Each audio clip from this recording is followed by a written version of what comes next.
Radhe Radhe. Hello everyone. Let's begin with a new episode Ranveer the devil. कहानी अब तक जिनका नए हैं जो इस चैनल पे या जिन्होंने अभी तक सब्सक्राइब नहीं किया जल्दी से चैनल को सब्सक्राइब कर दीजिए। Let's begin. निया और अखिल एक टेबल पे बैठे हुए सामने बैठी हुई माही को अजीब नज़रों से घूरे जा रहे थे। टेबल पर से सारा खाना लगा हुआ था, एक ज़्यादातर फास्ट फूड ही था और माही उसे खाने में ऐसे ठूस रही थी जैसे अगर उसे देर कर दी तो कोई आखिर उसका सारा खाना खा जाएगा। माही ने जब उन दोनों को कुछ खाते हुए नहीं देखा तो थोड़ी देर रुकी और बोली, तुम लोग ऐसे टुकुर टुकुर मुझे क्यों देख रहे हो? नज़र लगाओगे क्या मुझे? चुपचाप अपना बर्गर खाओ। कहकर माही फिर से अपने हाथ में पड़ी पिज़्ज़ा के स्लाइस को खाने लगी। निया ने कहा, माही क्या तुम्हें यकीन है तुम इतना सारा खाना खा लोगी? तो माही ने उस पिज़्ज़ा की बाइट को निकलते हुए कहा, क्यों तुम्हें कोई शक है?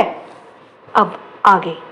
फिर माही ने दूसरा स्लाइस पिज़्ज़ा का उठाते हुए कहा, अगर नहीं खाना हो तो मैं इतना सारा ऑर्डर नहीं करती। आप तुम लोग मेरा माइंड डिस्टर्ब मत करो और डिस्ट्रैक्ट भी नहीं, चुपचाप अपना खाना खाओ। अखिल और मियाँ दोनों ने अपने एक दूसरे की तरफ देखा और अपना सिर ना में हिलाकर अपने अपने हाथ में पकड़े हुए बर्गर को खाने लगे। माही ने बगल में पड़ी कोल्ड ड्रिंक का सिप लेते हुए कहा, अरे ये आलिया कहाँ गई? सुबह से नज़र नहीं आ रही है। अरे वो वहीं होगी ना, उसकी फेवरेट जगह है ना लाइब्रेरी, तुझे तो पता है ना, जब वो देखो वहीं घुसी रहती है। अखिल ने अपना सिर झटकते हुए कहा, पता नहीं उसे वहाँ कौन सा सुकून मिलता है, मैं तो जरा देर बुक्स उठाकर बैठ जाऊँ मेरा सिर दर्द होने लगता है। तो माही ने उसका मजाक उड़ाते हुए कहा, मुझे पता है इसलिए तू राम का नाम लेकर ही पास होता है। वैसे एक बात बता, तू इतने कम नंबर से पास होता है तो घर में पिटता नहीं है? तो अखिल ने कहा, यार पिटने से पहले ही मैं घर से बाहर चला जाता हूँ, तब वापस लौटता हूँ जब मेरे पापा का गुस्सा थोड़ा शांत होता है, लेकिन फिर भी पूरे 8 दिन तक तो मेरी इज्जत का फजीहत होती रहती है।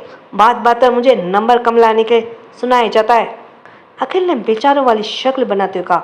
तो माई ने हंसते हुए कहा, इसलिए कह रही हूँ फालतू की बातों में ध्यान देने के बजाय पढ़ लिया कर, वो तेरी इज्जत में थोड़ा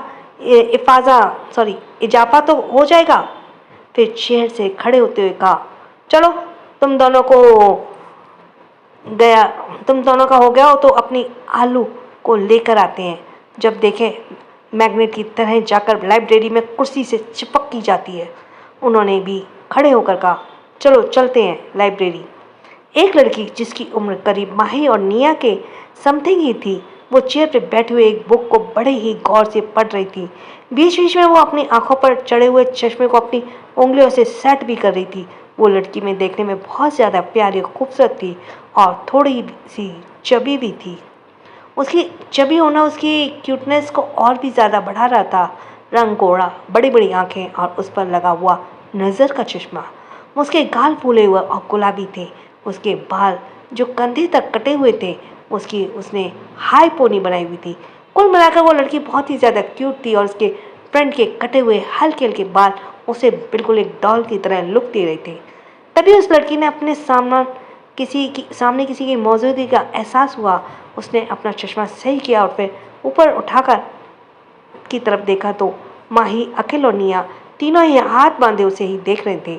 उन तीनों को देखकर उस लड़की जिसका नाम आलिया था, उसने सीधे बैठते हुए कहा, तुम लोग यहाँ क्या कर रहे हो? तो माही ने कहा, पहले ये बता कि इस चेयर में कोई मैग्नेट लगी है क्या? जब देखो आके इसी पे चिपक जाती है। तभी वहाँ पर एक तेज आवाज़ आई, यहाँ शोर करना मना है, तुम लोगों को जो बात करनी है वो बाहर जाकर करो। माही ने अपनी जीभ दांतों तले दबाते हुए कहा, सॉरी मैं भूल गई थी। फिर उसने धीरे से आलिया की तरफ झुकते हुए कहा, चल मोटी बाहर जाकर बात करते हैं। तो आलिया ने धीरे से कहा, पहले तो मुझे मोटी कहना बंद कर माही, और मैं नहीं जा रही तुम्हारे साथ, तुम्हें पता है ना कि मेरे एग्ज़ाम आने वाले हैं। तो निया ने उसके सिर पर हल्का सा टैप करते हुए कहा, देवी एग्ज़ाम तो हमारे भी आने वाले हैं, पर इसका मतलब ये नहीं कि पूरा दिन किताबों में घुसे रहो, थोड़ा किताबों से बाहर भी निकलो और देखो एक खूबसूरत दुनिया तेरा इंतज़ार कर रही है। आलिया ने अपनी भौहें सिकुड़ते हुए कहा, मुझे किताबों की दुनिया कहीं ज़्यादा पसंद है। अब तुम लोग जाओ, तुम मुझे डिस्टर्ब नहीं कर सकते। आलिया ने नेहा के माही से कहा, उसे तुम डिस्टर्ब मत करो, सीधा उठकर बाहर ले आओ, कहकर अखिल ने एक तरफ से आलिया को पकड़ लिया और दूसरी तरफ से निया ने, और दोनों ने उसे लगभग उठाते हुए लाइब्रेरी से बाहर ले आए। तीनों ने उसे लाकर गार्डन में छोड़ दिया और अखिल ने हफ्ते कहा, यार तू कितनी मोटी हो गई है, थोड़ा वेट लॉस कर, तुझे तो उठाने में ही मेरी सांस फूल गई। तो आलिया ने अपना चश्मा ठीक करते हुए कहा, मोटी किसे कहा तूने अकल, और मैं मोटी नहीं हूँ, बस थोड़ी सी चौबी हूँ, दरअसल तुम कमज़ोर हो इसलिए मुझे नहीं उठा पाई। माही ने आलिया को शांत करते कहा, अच्छा अच्छा ठीक है, नहीं बोलेंगे तुझे मोटी, पर एक बात बता, तुम हमेशा किताबों में क्यों घुसी रहती हो। तो आलिया ने सैड सा फेस बनाते हुए कहा, तुम्हें पता है ना माही, इस बार मेरे नंबर कितने कम आए थे।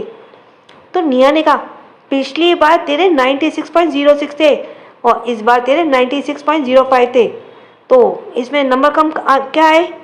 तो आलिया ने हैरान होते और अपनी आंखें बड़ी करते कहा, हाँ तो 0.01 तो कम हो गए ना। अखिल ने अपना माथा पीटते हुए कहा, एक मैं हूँ, अगर पास भी हो जाता हूँ ना तब भी पार्टी करता हूँ, और एक ये 0.01 के लिए रो रही है। आलिया ने मुंह बनाते हुए कहा, पता नहीं मैं इतनी पढ़ती हूँ फिर भी नंबर कैसे डाउन आ जाते हैं, और एक ये है माही, दिन भर उछल कूद मचाती है फिर भी टॉप कर जाती है। माही बताओ ना तुम्हारी क्या ट्रिक है। माही ने अपना सर ना में हिलाया और बेंच पर आराम से बैठते हुए कहा, मैं खाती हूँ पीती हूँ मस्त रहती हूँ, बस टेंशन किसी चीज़ की नहीं लेती हूँ, इसलिए मैं फ्री माइंड होकर पढ़ाई करती हूँ, तुम्हारी तरह बार बार टेंशन लिए दिमाग में नहीं घूमती रहती हूँ।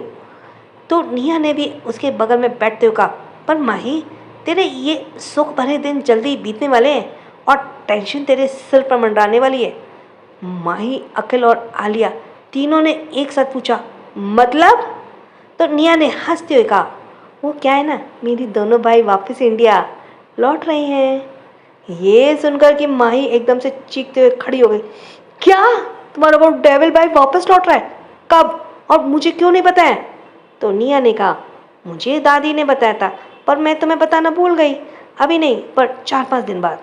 माही ने अपने सिर पर हाथ रखा और वापस बेड पर बैठते हुए कहा, गई भैंस पानी में, उसने इतने साल सुकून से रह रही थी, अब आ जाएगा वो डेविल मेरी जिंदगी झंड करने के लिए।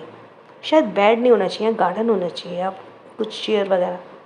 फिर निया की तरफ देखते हुए कहा, निया कुछ ऐसा नहीं हो सकता तुम्हारा वो डेविल भाई वहीं रह जाए और यहाँ आए ही नहीं।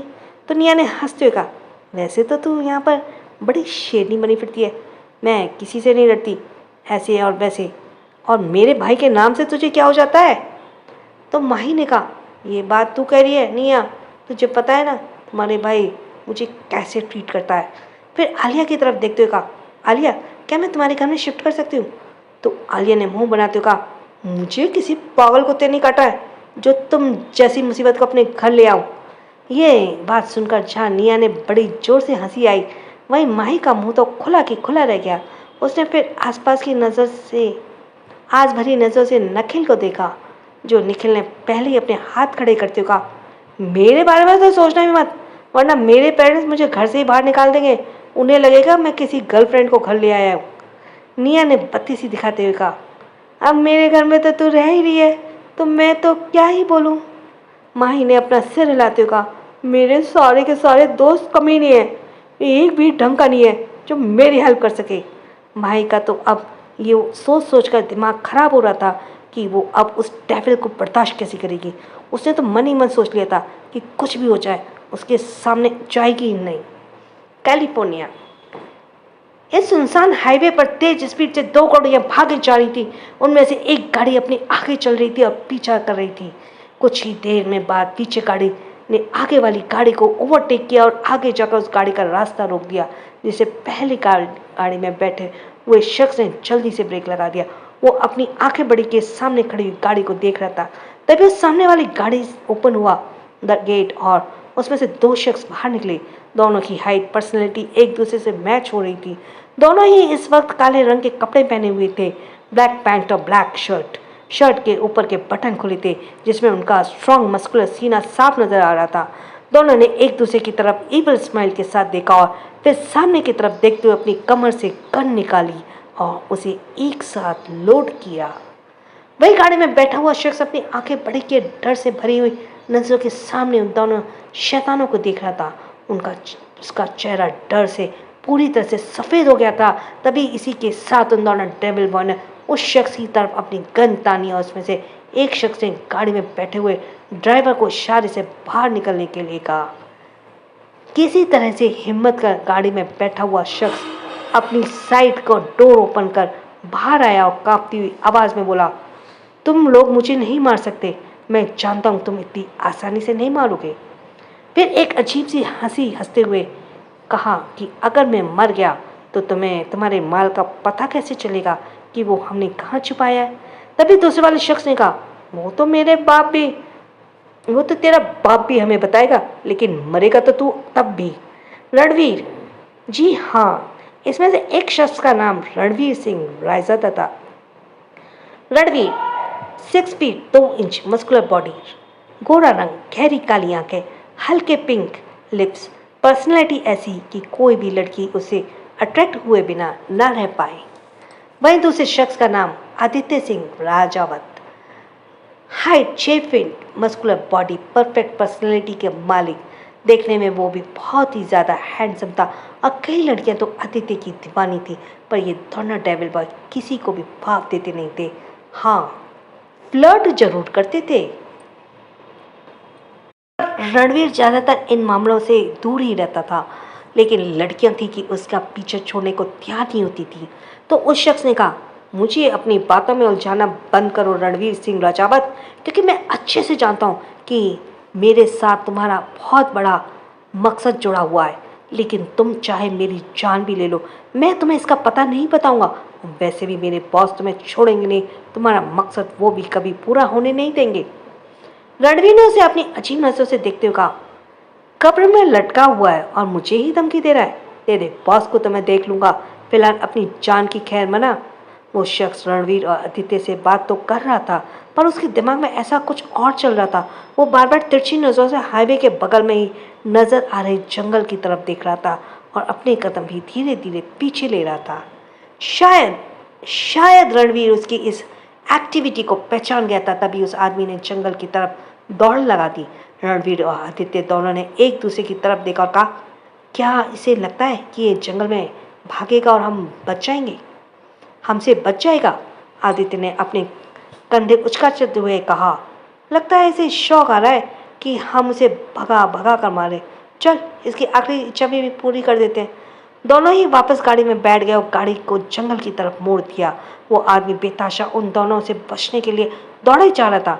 वहीं रणवीर और आदित्य की गाड़ी उस आदमी का पीछा कर रही थी। रणवीर आराम से फ्रंट सीट पर बैठे हुए सीट के पीछे अपना सिर टिकाए स्मोक कर रहा था। गाड़ी की विंडो सीट ओपन थी, जिस वजह से बाहर की ठंडी हवा गाड़ी में एंटर हो रही थी। वहीं आदित्य एक डेविल स्माइल के साथ एक नॉर्मल स्पीड के साथ गाड़ी ड्राइव कर रहा था, क्योंकि वो जानता था कि वो आदमी इस गाड़ी से ज़्यादा तेज तो भाग नहीं सकता, इसलिए उसे भी जैसे कोई जल्दी नहीं थी उसे पकड़ने की। वो तो जानबूझकर उसे भगा रहे थे। अगर वो चाहते तो गाड़ी की स्पीड तेज करके कभी भी उस आदमी को पकड़ सकते थे, पर उन्हें तो अपने शिकार के साथ खेलने में कुछ ज़्यादा ही मज़ा आ रहा था। तभी उस आदमी के कदम रुक गए, क्योंकि भागते भागते वो ऐसी जगह आकर रुक गया जहाँ पर आगे की तरफ सिर्फ खाई थी और पीछे तरफ उसके दोनों शिकारी। वो कभी फटी हुई आंखों से उस खाई की तरफ देख रहा था, तो कभी पीछे की तरफ से आ रहे रणवीर की गाड़ी की तरफ। उसे कुछ ही दूरी पर आदित्य ने गाड़ी रोक दी। रणवीर ने सिगरेट की लंबी कश ली और कहा, तुझे क्या लगता है ये खाई में कूदेगा? तो आदित्य ने कहा, नहीं कूदेगा, हम धक्का दे देंगे, पर पहले उसे सच तो निकलवा ले। रणवीर ने कहा, चल फिर ठीक है, बाहर निकल। मेरे ख्याल में इतना भगाने के बाद इसकी शौक तो पूरा हो गया होगा। दोनों एक साथ गाड़ी से बाहर आए।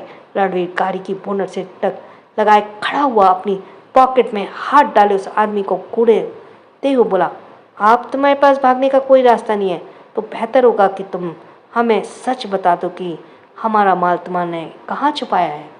तो उस शख्स ने एक नज़र पीछे की तरफ मुड़कर उस गहरी खाई की तरफ देखा और फिर रणवीर की तरफ, और फिर हंसते हुए कहा, इससे अच्छा होगा कि मैं मर जाऊं और मेरे साथ वो राज भी दफन हो जाए, फिर तुम कभी भी अपने माल को पता नहीं लगा पाओगे। रणवीर सिंह राजावत कहने के साथ ही आदमी पीछे की तरफ रणवीर है होना चाहिए यहाँ पे। कहने के साथ ही वो आदमी पीछे की तरफ अपने कदम ले रहा था।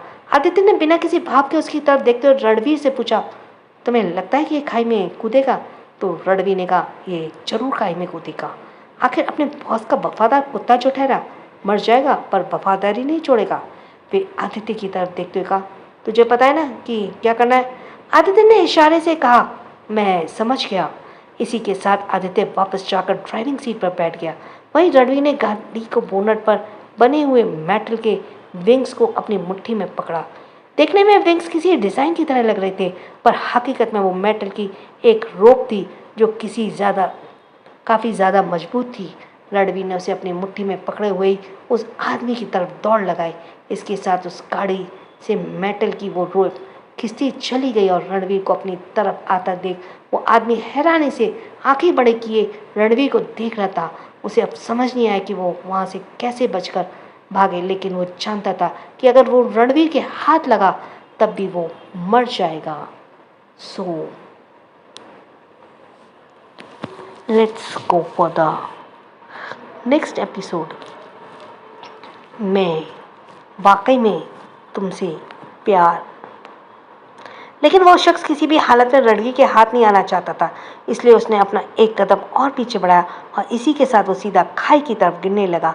पर इससे पहले कि वो ज़्यादा नीचे जा पाता, रणवीर ने भी खाई में छलांग लगा दी। वहीं आदित्य फुल स्पीड के साथ गाड़ी खाई की तरफ दौड़ाई जा रहा था। अब वो आदमी और ज़्यादा नीचे जाता उससे पहले रणवीर ने उसके हाथ को कसकर पकड़ लिया और इसी के साथ रणवीर भी खाई की तरफ जाने लगा। लेकिन वो गिरा नहीं, क्योंकि उसे एक हाथ में वो विंग्स अभी भी थे जो रस्सी के सारे गाड़ी से जुड़े हुए थे। वहीं आदित्य ने खाई के पास आकर भी एकदम से ब्रेक लगा दी। अब रणवीर और वो आदमी दोनों ही खाई में उस रोप के सहारे लटके हुए थे। देखने में वो रोप एक मेटल की पतली रस्सी की तरह लग रही थी, लेकिन वो काफ़ी मजबूत थी और एक साथ 4-5 आदमियों का वजन आराम से झेल सकती थी। रणवीर, जिसका एक हाथ उस रस्सी को पकड़ा हुआ था और दूसरे हाथ से उस आदमी का एक हाथ को पकड़ लिए हुए था, वो आदमी डरी हुई नज़रों से कभी नीचे की तरफ खाई में देख रहा था तो कभी रणवीर की तरफ। शायद उसे खाई में गिरना नहीं ज़्यादा आसान लग रहा था, बजाय उसे शैतान की कैद में जाने से उसे खाई में गिरना ज़्यादा आसान लगा, क्योंकि वो जानता था अगर वो रणवीर की कैद में आ गया तो रणवीर उसे इतना टॉर्चर करेगा कि शायद मौत भी उससे कहीं ज़्यादा आसान लगे, क्योंकि वो भी जानता था कि रणवीर अगर अपनी पर आ जाए तो उससे ज़्यादा क्रूएल कोई नहीं होगा। रणवीर ने एक एवल स्माइल से कहा, तुझे क्या लगा कि तुझे ऐसे ही मरने देंगे? और मौत को भी मेरी मकसद के बीच आने के लिए मुझे परमिशन लेने की ज़रूरत होती है, तो तूने कैसे सोच लिया तुझे ऐसे ही मरने दूंगा? चल अब थोड़ी खातिरदारी करने का मौका मैं भी दे। इसी के साथ वो रोप ऊपर की तरफ खिंचती गई, क्योंकि आदित्य गाड़ी के बैक की तरफ ले जा रहा था। कुछ देर बाद रणवीर ने गाड़ी का बोनट पर उस आदमी के चेहरे को प्रेस किया और पीछे से उसकी गर्दन को टाइटली पकड़ता हुआ वो आदमी छूटने के लिए छटपटा रहा था। तभी वहाँ पर 3-4 गाड़ियाँ आकर रुकी और गाड़ी से कुछ गार्ड्स बाहर निकले। रणवीर ने उस आदमी को पकड़कर अपने गार्ड्स की तरफ धकेलते हुए कहा, ले जाओ इसे और तब तक टॉर्चर करना जब तक ये पता नहीं बता देता और हमारा माल इसने कहाँ छुपाया हुआ है। फिर आदित्य ने कहा, और हाँ, मरने मत देना। उसके गार्ड्स उसी आदमी को घसीटते हुए अपने साथ वहाँ से ले गए और आदित्य ने रणवीर की तरफ देखते हुए कहा, चलो ये तो काबू में आ गया, अब आगे का क्या प्लान है रणवीर? रणवीर ने अपनी गन की तरफ देखते हुए कहा, अगला प्लान मेरा नहीं राजवीर का है। आदित्य ने भी गाड़ी की तरफ मुड़ते हुए कहा, राजवीर से तुम्हारी बात हुई? रणवीर ड्राइविंग सीट पर आकर बैठ गया और अपनी गाड़ी स्टार्ट करते हुए बोला, उस कमीने को अपने शौक से फुर्सत मिले ना तो मुझसे कांटेक्ट भी करे। 2 दिन से गायब है, पता नहीं कहाँ है। आदित्य ने हंसते हुए कहा, कहाँ गायब होगा अपनी उन तितलियों के पास, उसका तो बस यही एक काम है। रणवीर ने तिरछी नज़र से आदित्य को देखा और कहा, तुझे कैसे पता? तो आदित्य ने जल्दी से बात बदलते हुए कहा, मुझे कैसे नहीं पता होगा? क्या मैं जानता नहीं हूँ या तू नहीं जानता कि वो राजवीर कैसा है? तो रणवीर ने अपना सिर हिलाते हुए कहा, तुम लोगों को काम पर फोकस करना चाहिए, इन फालतू की बातों पर नहीं। और स्पीड के साथ गाड़ी आगे बढ़ा आदित्य ने एक गहरी सांस लेते हुए कहा, ये ना खुद अपनी गर्लफ्रेंड बनाता ना हमें बनाने देता है। सॉरी, ये खुद अपनी गर्लफ्रेंड भी नहीं बनाता और ना ही हमें बनाने देता। क्या सारी जिंदगी कुआरा ही रखेगा हमें? क्या हो गया अगर किसी से फ्लर्ट कर लिया तो? रणवीर जो सामने की तरफ देखते हुए गाड़ी ड्राइव कर रहा था, इतनी जोर से सोचना बंद करो वरना यही गाड़ी से बाहर धकेल दूंगा। आदित्य ने हैरानी से कहा, तुम मुझे अपने भाई की गाड़ी से बाहर धकेलोगे? This is not fair Ranveer, तुम्हारा इकलौता भाई हूं मैं। तो रणवीर ने हंसते कहा, और मेरा इकलौता सरदर्द भी। आदित्य ने उसका मजाक उड़ाते कहा, मैं और सरदर्द? तुम्हारा सरदर्द तो इस समय इंडिया में हमारे घर में मौजूद है। आदित्य की बात सुनकर रणवीर ने उसे घूर कर देखा तो आदित्य ने अपनी आई रोल करते हुए कहा, ओके बाबा, पर तुम्हारा सामना तो उससे होने ही वाला है ना। रणवीर ने अपना सिर झटकते कहा, मुझे उस स्टूपिड लड़की के होने और ना होने से कोई फर्क नहीं पड़ता। एक होटल के बड़े लग्जरियस रूम में एक शख्स जिसकी उम्र करीब 27 साल से लगभग होगी, सोफे पे बैठा हुआ सिगरेट के कश ले रहा था। उस समय उसके सिर्फ एक ब्लैक कलर की पैंट पहनी हुई थी और उसकी अपर बॉडी पूरी तरह से न्यूड थी। उसकी बॉडी पर जगह जगह नाखूनों के स्क्रैच के निशान नजर आ रहे थे। उसने अपना सिर सोफे की बैक पर टिकाया हुआ था और वो सीलिंग की तरफ देखते हुए इस वक्त स्मोक कर रहा था। एक लड़की जिसने रेड कलर की शर्ट नाइटी पहनी हुई थी, वो जाकर बड़ी अदा के साथ उस शख्स की गोद में बैठ गई और उसके गले में एक भार डाले और दूसरे हाथ में पकड़े वाइन के ग्लास को अपने होठों की तरफ बढ़ाते हुए कहा, राजवीर, तुम इतने ज़्यादा वाइल्ड क्यों हो? आज पूरी रात मैं तुम्हारे साथ ही तो रहने वाली हूँ।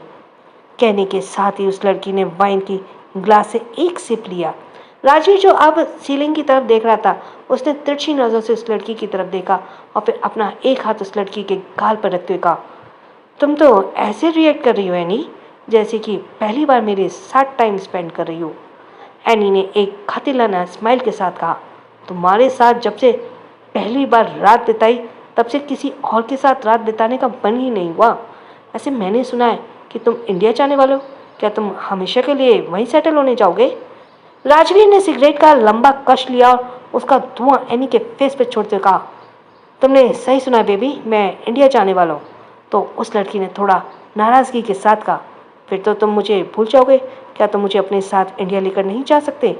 तो राजवीर ने एक अजीब सी स्माइल के साथ कहा, मुझे लगता है कि तुम्हारे इमोशन मेरे साथ कुछ ज़्यादा ही जुड़ गए हैं, जबकि तुम जानती हो ना कि हमारा रिलेशनशिप फिजिकल है ना कि इमोशनल। और जो लड़कियां मुझसे इमोशनल जुड़ती हैं फिर वो मेरी पसंद नहीं रहती। कहने के साथ राजवीर ने उसे अपनी गोद से नीचे धकेल दिया, जिसे वो लड़की हैरानी से राजवीर को देखने लगी।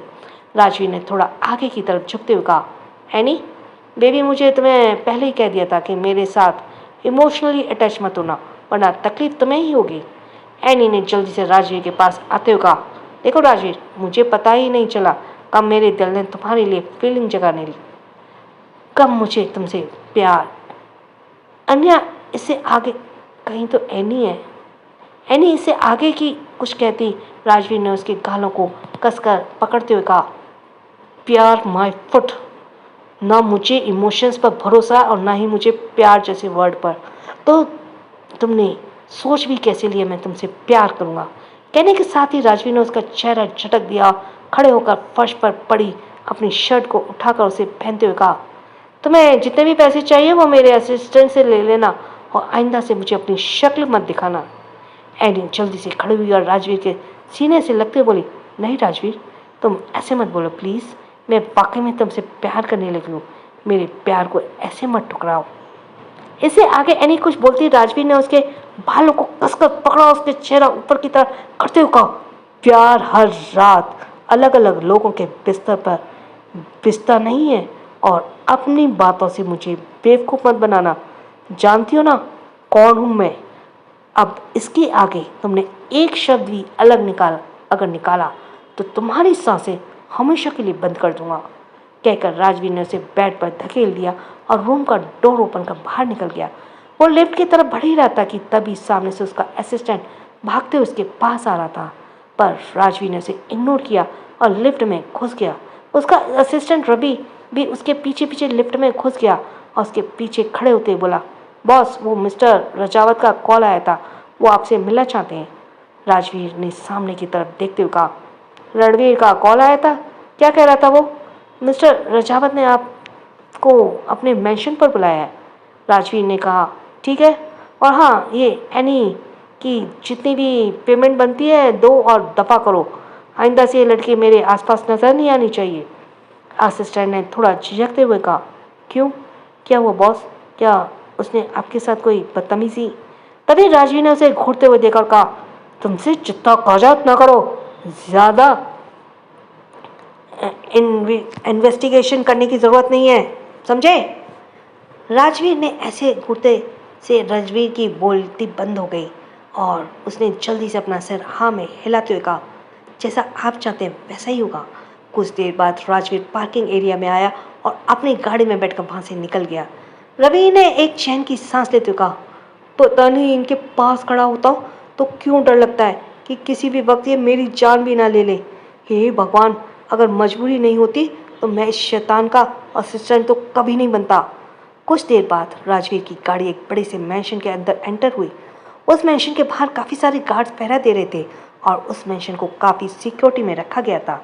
राजवीर का आना जाना वहाँ पर अक्सर ही होता था, इसलिए उसकी किसी ने चेकिंग नहीं की और न ही वहाँ किसी की हिम्मत थी, क्योंकि सभी जानते थे कि राजवीर आखिर है कौन। राजवीर अपनी गाड़ी से बाहर निकला और उसने मैंशन की तरफ अपने कदम बढ़ा दिए और मेन एंट्रेंस की तरफ चला। अभी वो अंदर आया ही था कि उसने वहीं काम कर रहे सर्वेंट से पूछा, रणवीर कहाँ है? तो सर्वेंट ने अपना सर झुकाए हुए कहा, सर वो बार एरिया में है और आपका ही वेट कर रहे हैं। तो राजवीर ने अपने कदम बार एरिया की तरफ बढ़ा दिए। रणवीर और आदित्य बार काउंटर पर पास बैठे हुए ड्रिंक कर रहे थे। राजवीर भी जाकर उनके पास ही बैठ गया और बोला, क्या हुआ, तुम लोगों ने मुझे क्यों बुलाया? रणवीर ने अपनी ड्रिंक का सिप लेते हुए कहा, उसे पकड़ लिया है हमने और अभी हमारे आदमी फुर्सत से उसकी खातिरदारी कर रहे होंगे, तो जाहिर सी बात है हमें जल्दी पता चल जाएगा कि हमारा माल कहाँ छुपा हुआ है। वैसे तुम बताओ कहाँ थे अब तक? तो आदित्य ने कहा, अरे मैंने तो बताया था कि अपनी तितली। इसने पहले कि आदित्य आगे कुछ तो आदित्य ने कहा, अरे मैंने बताया था कि अपनी तितली। इससे पहले कि आदित्य आगे कुछ बोलता, राजवीर और रणवीर दोनों ने उसे घूर कर देखा। जैसे आदित्य ने अपना मुंह बंद कर लिया और चुपचाप ड्रिंक का सिप लेने लगा। फिर राजवीर ने कहा, वो सब छोड़ो और ये बताओ इंडिया कब चलना है? रणवीर ने कुछ देर चुप रहने के बाद कहा, 5 दिन बाद ही। क्या तुम भी हमारे साथ चलोगे? तो राजवीर ने कहा, हाँ, मुझे भी इंडिया में कुछ ज़रूरी काम निपटाना है, इसलिए मैंने भी फैसला किया है कि मैं वहीं सेटल हो जाऊंगा। आदित्य ने पूछा, फिर यहाँ का काम कौन संभालेगा? राजवीर। तो राजवीर ने कहा, इतने सालों से हम लोगों ने अपनी पावर इतनी तो बढ़ा ही ली है कि इंडिया में रहकर भी अपने यहाँ के सारे कामों को हैंडल कर सकते हैं। वाकई में रणवीर, राजवीर और आदित्य तीनों ही अंडरवर्ल्ड के काफ़ी ज़्यादा पावरफुल लोगों में शुमार थे। जहाँ आदित्य और रणवीर की एज 25 थी, वहीं राजवीर उन दोनों से 2 साल बड़ा था, मतलब उसकी एज 27 थी, 27 साल। रणवीर जब राजवीर का कांटेक्ट में आया था उस वक्त एक राजवीर मुंबई के खतरनाक गैंगस्टर में शुमार था। दरअसल राजवीर की फैमिली बैकग्राउंड यही था। इससे पहले उसके डैड मुंबई में काफ़ी बड़े गैंगस्टर माने जाते थे, जिनसे सामने अच्छे अच्छों की हालत ख़राब हो जाती थी। लेकिन राजवीर ने कम उम्र में ही अपने बाप को खो दिया था और उसके बाद उसकी पोजीशन राजवीर को मिल गई थी। जिस वक्त राजवीर ने अपने डैड की पोजीशन संभाली थी उस वक्त उसकी उम्र सिर्फ 20 साल थी। लेकिन राजवीर ने अपने डैड से काफ़ी कुछ सीखा था और उसने 2 कदम आगे ही निकला। इंडिया, खूबसूरत हरियाली और पहाड़ी इलाके से बना हुआ एक आश्रम। उस आश्रम इलाके को देखकर लगता नहीं था कि ये जगह मुंबई में मौजूद है। अगर कोई एक बार वहाँ पहुँच जाए तो उसे तो लगेगा कि शायद वो लोग हिमालय में हैं। वहीं वो आश्रम जो काफ़ी बड़ा था लेकिन बिल्कुल पुराने तरीके से बना हुआ था और देखने में बहुत ही खूबसूरत लग रहा था। उस आश्रम के सभी लोग अपने अपने कामों में लगे हुए थे। सभी ने ज़्यादातर केसरिया कपड़े पहने हुए थे। कोई कहीं भी गायों को कोई वहाँ की गायों को देखभाल कर रहा था, तो कोई आश्रम के छोटे छोटे कामों में लगा हुआ था। इस आश्रम की एक कुटिया में एक बूढ़ा आदमी अपनी चौकी पर बैठा हुआ ध्यान कर रहा था। उस आदमी की उम्र लगभग 70 साल की रही होगी। उसके पूरे बाल सफ़ेद थे और चेहरे पर लंबी सी दाढ़ी थी जो पूरी तरह से सफ़ेद हो चुकी थी। लेकिन उस आदमी के चेहरे पर तेज उसे एक अलौकिक रूप दे रहा था। So continue let's continue for tomorrow. So thanks for listening. जिनका सब्सक्राइब करना रह गया वो जल्दी से सब्सक्राइब कर दें। छोटों को प्यार, बड़ों को सम्मान। राधे राधे।